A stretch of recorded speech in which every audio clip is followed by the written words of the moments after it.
wanna put my belly on your back. Has some huge problems. We better win this 1,500 today. 42 years old.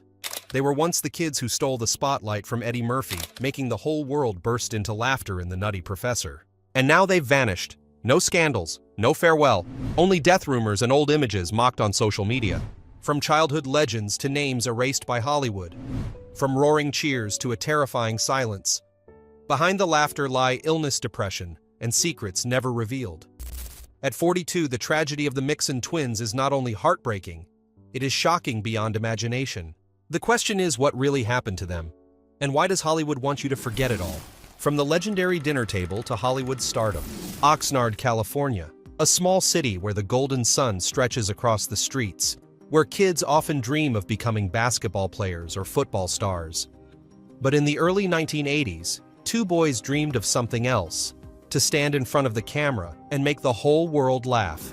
They were Jared Mixon, born May 24, 1981, and his younger brother Jamal Mixon, born June 17, 1983. Neither of them could have imagined that just over a decade later, they would become two of the most recognizable faces in the history of Hollywood comedy. And it all began with one woman, their mother. She was the one who held their hands, took them to auditions, waited patiently for hours in cramped hallways, and never stopped believing her sons had something special. One day, upon hearing that director Tom Shadyac was looking for a chubby and funny kid for a project with Eddie Murphy, she didn't hesitate. "You're chubby.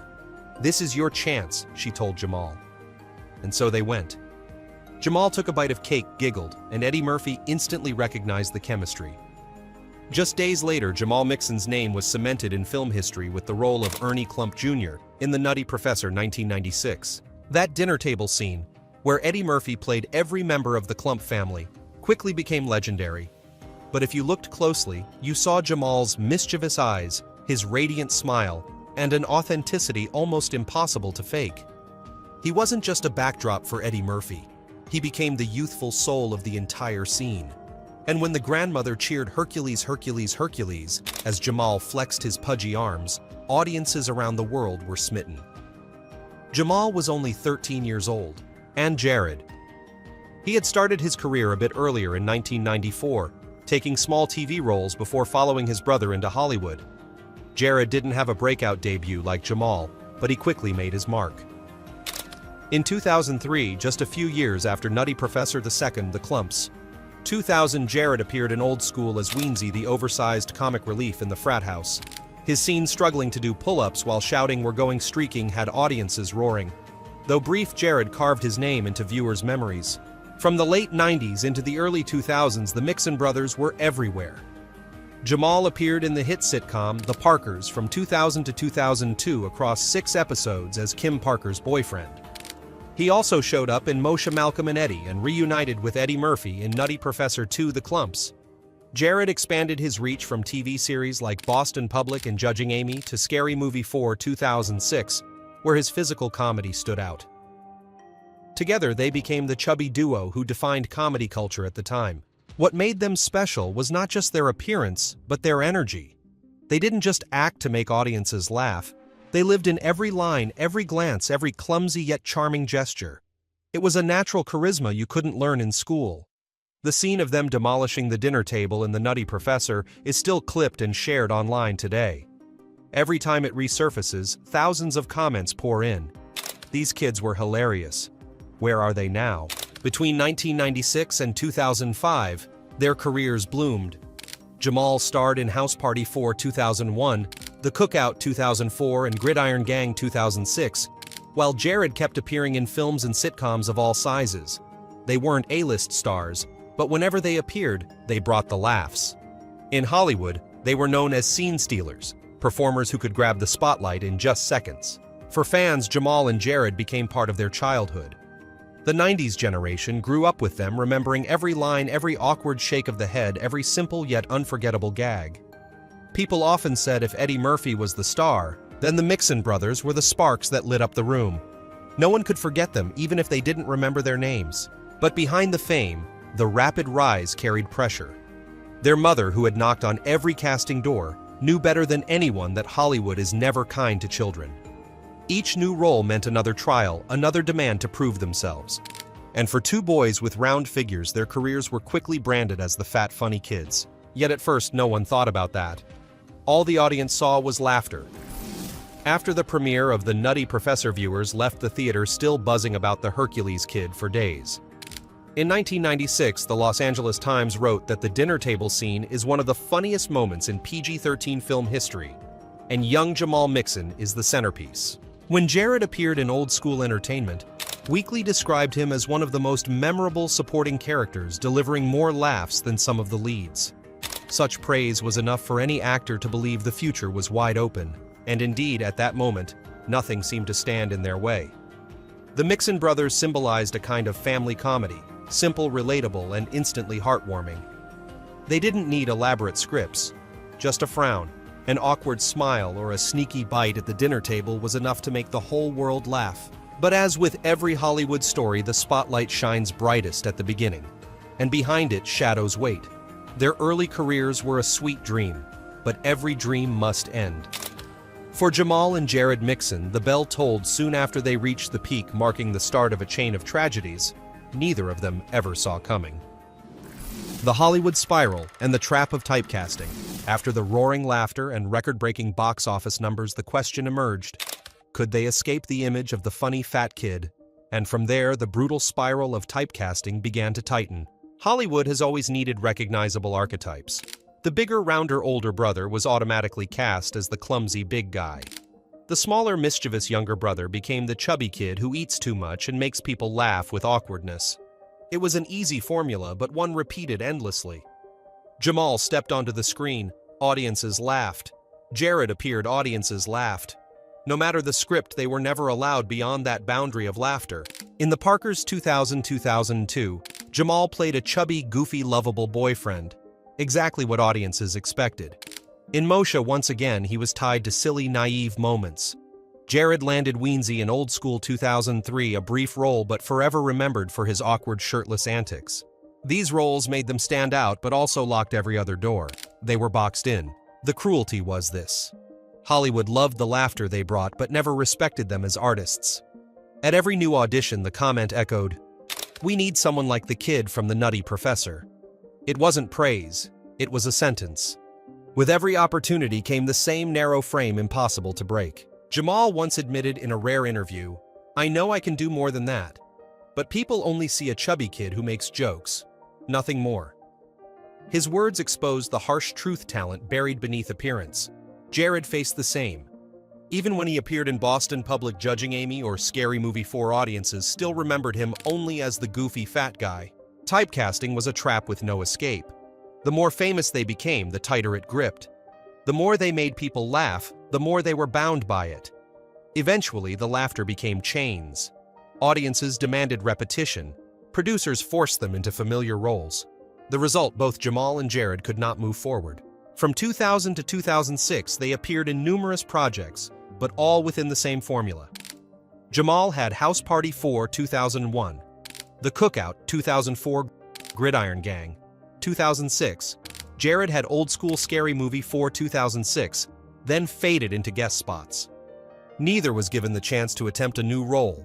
Serious, dramatic, or even villainous. They were reduced to comic tools. Ironically, those very roles sustained them for years. Laughter brought contracts, paychecks, fame, but it also killed the bigger dream, to be recognized as true actors. Behind the press junkets, the red carpets, Jamal and Jared must have asked themselves, are we just a joke to them? Typecasting seeped beyond career into personal life. Wherever they went, people recognized them as the Hercules kid or Weensy. Even as adults, they were treated like the same on-screen characters. The shadow of the past loomed so large it eclipsed the present. And by their 20s, the laughter no longer felt innocent. It became mockery. The spiral peaked when they tried to break free. Jared attempted more diverse roles, but each time audiences still laughed at his body, not his acting. Jamal worked to lose weight, but Hollywood didn't want a different Jamal. Hollywood only wanted the Hercules kid forever. The mismatch drained them, leaving fatigue, disillusionment, and doubt in their careers. By 2006, after Gridiron Gang, Jamal faded from major roles.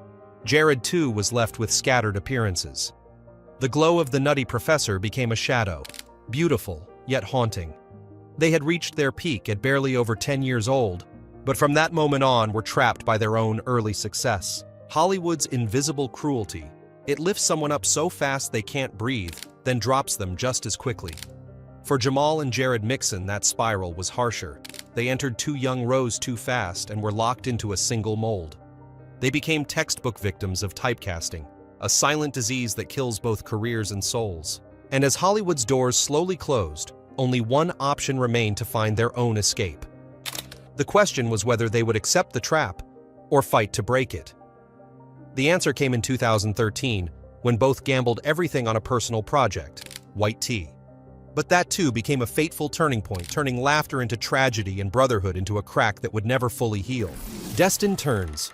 White tea and the silent collapse. Every tragedy often begins with hope.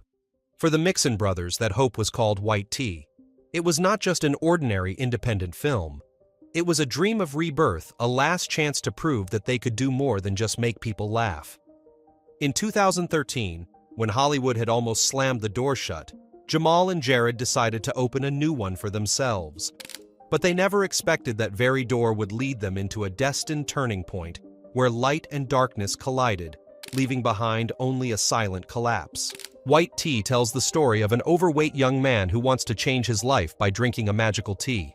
It may sound humorous, but beneath it lies a profound message, the dream of transformation of a second chance. It was the mirror reflecting the real lives of Jamal and Jared.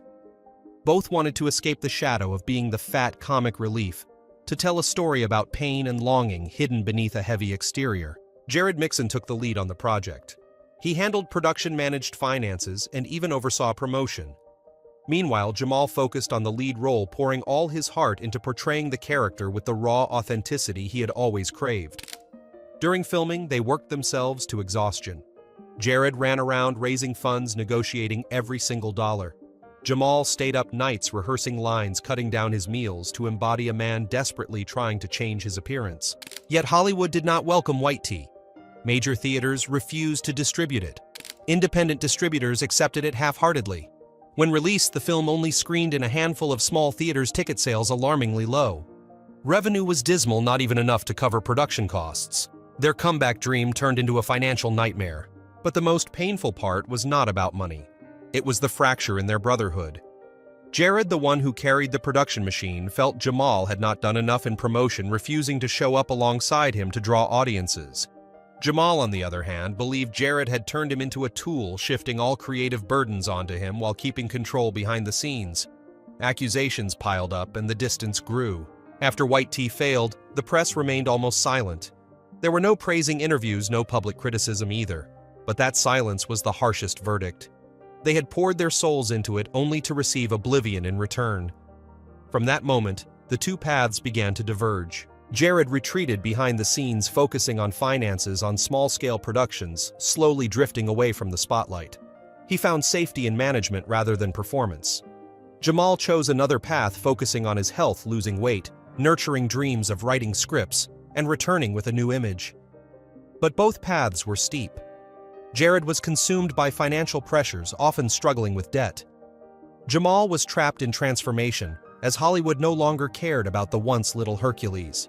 The bitterest irony was that White Tea was born to unite the brothers, but in the end, became the blade that split them apart. They never argued publicly, never played back and forth in the press, but the silence between them grew. At press events afterward, they rarely appeared together. On social media, shared images gradually disappeared. Fans began to ask what happened to the Mixon twins, but no one had the answer. In the independent film world, White Tea is sometimes recalled as a regrettable attempt. It carried a touching message but lacked funding, lacked a distribution system, and most importantly, lacked Hollywood's support. It was like a seed sown in barren soil, buried before it could sprout. For Jamal and Jared, that failure was not just the end of a project, but the beginning of years of silence. They never publicly admitted the rift, but keen audiences could see it clearly. The once inseparable twins were now walking two roads that would never run parallel again. The pain lay not in career, but in brotherhood. Growing up together, entering Hollywood together, enduring both applause and ridicule together, one would think they would remain unshakable. But in the end, the very dream they trusted completely tore everything apart. If the Nutty Professor was the birth of their laughter, then white tea was the death knell of their golden era. One chose a turn to survive. The other chose transformation to rediscover himself. And between them was a vast emptiness, the void of a once indestructible brotherhood now shattered in silence. White Tea was not just a failed film. It was a symbol of Hollywood's fragile dreams. It showed that once the lights go out, those who once made the world laugh until it cried could also collapse quietly. And for Jamal and Jared Mixon, 2013 was not just a career milestone, but the year they officially lost each other. The tragedy of health mind and social media. The lights had gone out. The laughter had fallen silent. When the door of White Tea closed, Jamal and Jared Mixon entered an entirely different chapter of their lives, not one of glory, but of darkness. And that darkness came not only from Hollywood, but from their own bodies, their minds, and the frenzied virtual world outside. Jared was the first to suffer. Weight had once been the brand of the Mixon brothers, but year by year, it became a burden. As he entered his 30s, Jared began experiencing unusual headaches, irregular heartbeats, and stark warnings from doctors. If you don't change, you'll live the rest of your life with type 2 diabetes and high blood pressure. For someone who once brought laughter to the screen sitting in a clinic while hearing doctors list off complications, kidney failure, heart disease, even stroke was a shock too heavy to bear. At the same time, Jamal was also battling his own body. He had tried to lose weight to escape the shadow of being the little Hercules, but whenever he appeared, audiences would mutter, "Is he even fatter than before, or he's done for?" Every seemingly harmless comment on social media was like a knife cutting into his fragile pride.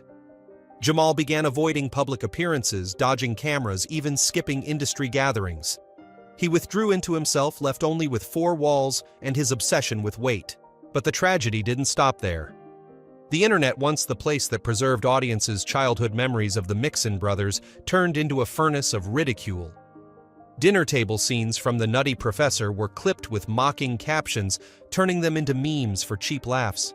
Old photos were dug up and compared to the present, plastered with cruel comments. Look at them, from Hollywood stars to failures. For the generation that grew up with them, it was just a joke. But for the brothers themselves, it was an unhealing wound. The cruelty of the internet reached its peak with a death rumor. In the late 2010s, some blogs spread news that Jared Mixon had died from diabetes complications. The story spread rapidly on Facebook, Twitter, and then to YouTube with RIP Jared Mixon videos. Fans were shocked, sending condolences, even making tribute videos. But the truth was, Jared was still alive. And he had to watch people remember him while he sat silently in his small apartment, not even sure what was happening. It wasn't just a slap in the face, it was a living funeral. Jamal fared no better. Between 2015 and 2017, when he tried to return with a few small roles, the media branded him with the dreaded label, "Where Are They Now?" Articles about him focused not on his talent, but on his declining appearance and dwindling career. Every comeback attempt was drowned in cruel comparisons to his golden childhood. "No one wants to see a fallen Hercules," one blog wrote, driving Jamal to the point of deleting all his social media accounts. The mental pressure only mounted. Jared fell into depression, relying on sedatives just to sleep. In a small interview, he once admitted that there were nights he lay in bed thinking everything would be easier if he didn't wake up the next morning. Jamal, too, sank into despair, needing his family to pull him out of panic attacks. The brothers, who had once been each other's anchor, were now silent, each battling the darkness in their own way. The bitter truth was, this audiences still remembered them, but not in the way they had hoped. The dinner scene in The Nutty Professor continued to go viral, and every time it resurfaced, it dragged along questions: what happened to these boys? But instead of pride, Jamal and Jared felt only heaviness. To them, that memory was like a chain binding them to the past, keeping them from breaking free to become someone else. Meanwhile, finances dwindled. Jared, with a few small production projects, managed only a modest living. Jamal, though he tried to write scripts, sold almost nothing. By 2025, Jared's net worth was estimated at around $600,000, while Jamal's was about $400,000, painfully modest numbers for men who had once been icons. The harshest thing about Hollywood is not when it abandons you, but when it turns you into a joke. Jared and Jamal knew this better than anyone. One was battling weight and illness. The other struggled against depression and public ridicule. And between them stood a merciless social media world. People often think tragedy comes from scandals, from explosive downfalls. But for the Mixon twins, tragedy came quietly. No lawsuits, no drugs, no sex scandals, only illness, depression, and the cruelty of being forgotten. It was silent, but relentless, gnawing at them day by day, hour by hour. At 42, looking back, it is clear Jamal and Jared Mixon are no longer the boys who once made theaters roar with laughter. They are men carrying invisible scars of bodies that betrayed them, of minds trapped in despair, and of a digital world ready to crush anyone. Oblivion and the harsh numbers. Hollywood has a way of killing careers without scandal or accident. It is simply oblivion. And Jamal and Jared Mixon are the clearest proof of that cruelty. They once made millions laugh, but then one day when the lights went out and scripts stopped coming, they vanished from the screen. No one noticed. No one asked. Until their names resurfaced, not on the red carpet, but in the cold headlines. Where are they now? After 2017, Jamal was hardly seen on the big screen again. His last appearance was in It's Always Sunny in Philadelphia, just a minor role, fleeting and gone. Jared had gone quiet even earlier, since Scary Movie 4 2006 and a few small television projects. From familiar faces, they became names buried in the list of no longer active supporting actors. And that was the most dreadful tragedy, the silence that swallowed them without explanation. Audiences, always quick to forget, let them drift into the past. Only when old clips from The Nutty Professor went viral on social media did people pause. Oh, what happened to those boys? But searches yielded only scattered vague details. No new projects, no interviews, no comeback. Just a few lines about health struggles, financial hardship, and baseless rumors. Finances, this was where oblivion became the harshest. By 2025, Jared's estimated net worth was around $600,000. Jamal's was even lower, about $400,000. For ordinary people, those figures might be a dream. But in Hollywood, they are nothing. A supporting role in a mid-level film could bring in a few $100,000. A brand deal with even a B-list star could easily surpass that. Yet for the brothers, once called childhood memory makers, these modest sums were the entire outcome of nearly 3 decades. Consider the comparison. Eddie Murphy, who starred with them in The Nutty Professor today, has a net worth of $200 million. Kevin Hart, a comedian from their era, now reaches $450 million. Even lesser-known supporting actors from early 2000s sitcoms have millions to their names thanks to continuous careers. Meanwhile, the Mixon twins were left with scraps, nowhere near financial security. The cruelty lies not just in the money, but in the message it carries. Hollywood drained them dry, then abandoned them without reward. Years of youth, countless audience memories tied to them, and in the end, the conversion value was just a few $100,000. A cold number brutally reflecting the injustice of the entertainment industry. Not only finances, their artistic legacy was erased in much the same way. When people list comedians of the 1990s and 2000s, rarely does anyone mention the Mixon twins. They were overshadowed by bigger names or by those who managed to pivot their careers. The few articles that recall them stop at nostalgia, never granting them recognition as true artists. And that pain cut deeper than poverty, the pain of being treated as if they never existed. The cruelty of oblivion is that it creeps in slowly, bit by bit, without warning. Today, you are the child hailed by the world. Tomorrow, you are just a viral YouTube clip with shallow comments. Remember these kids?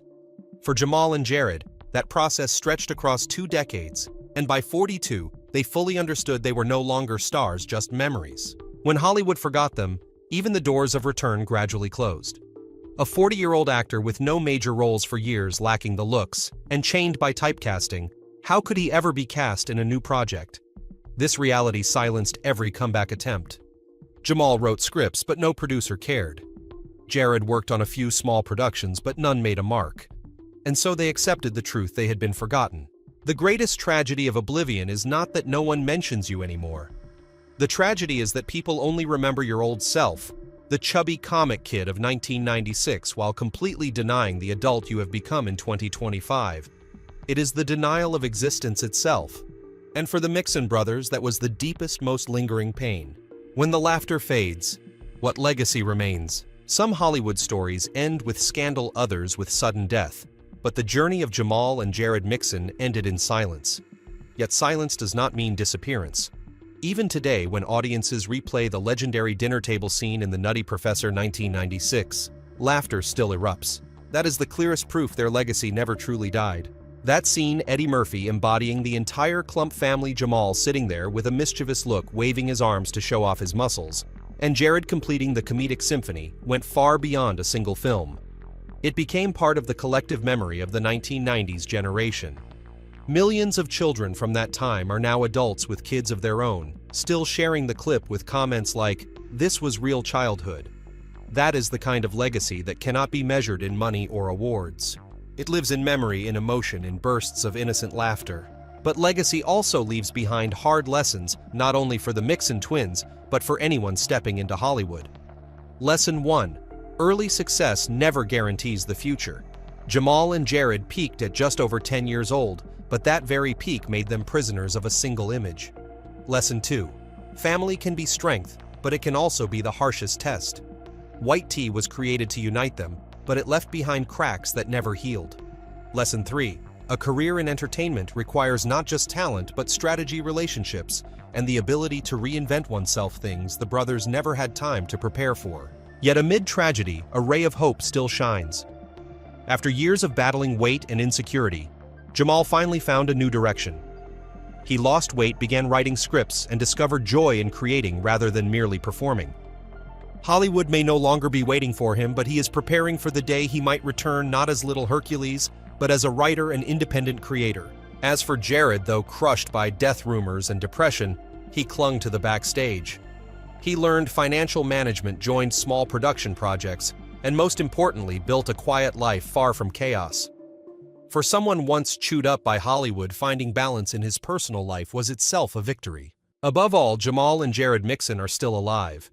It may sound simple, but in a world where many child stars spiral into addiction, bankruptcy, or even death, surviving 4 decades is proof of resilience. They may no longer have the lights or applause, but they still have family-loyal fans and indestructible memories. And sometimes that is the most valuable thing. The legacy of the Mixon twins is also a reminder to audiences that behind every laugh on screen, there may be real tears off screen. That the children who brought us joy yesterday might be struggling with pain today.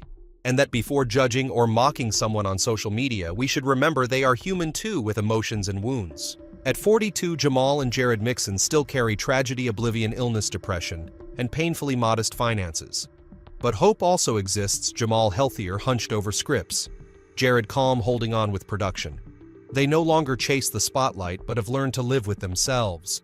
And perhaps one day they will return not as children exploited by Hollywood, but as grown artists telling their own true stories. Ultimately, the story of the Mixon twins is a tragedy, but not one meant only for mourning. It is a warning against glamorous dreams, a mirror reflecting the cruelty of entertainment and proof that even in darkness people can still find light. And perhaps that is the greatest legacy they leave behind, not the laughter in films, but the strength to endure after the laughter has gone silent. You've just heard the tragic journey of the Mixon twins from legendary laughter to the darkness of oblivion. And there are many more shocking stories waiting to be told. Don't forget to hit like, subscribe, and turn on the notification bell so you won't miss out. In your opinion, which part of their tragedy is the most heartbreaking? Leave a comment below. All data, analysis, and commentary in this video are presented based on information available at the time of production. The content is subject to change over time and should not be considered a definitive forecast. There is still so much more to explore: stories of resilience, legacy, and truth. Feel free to dive into some of our top recommended videos now appearing on your screen.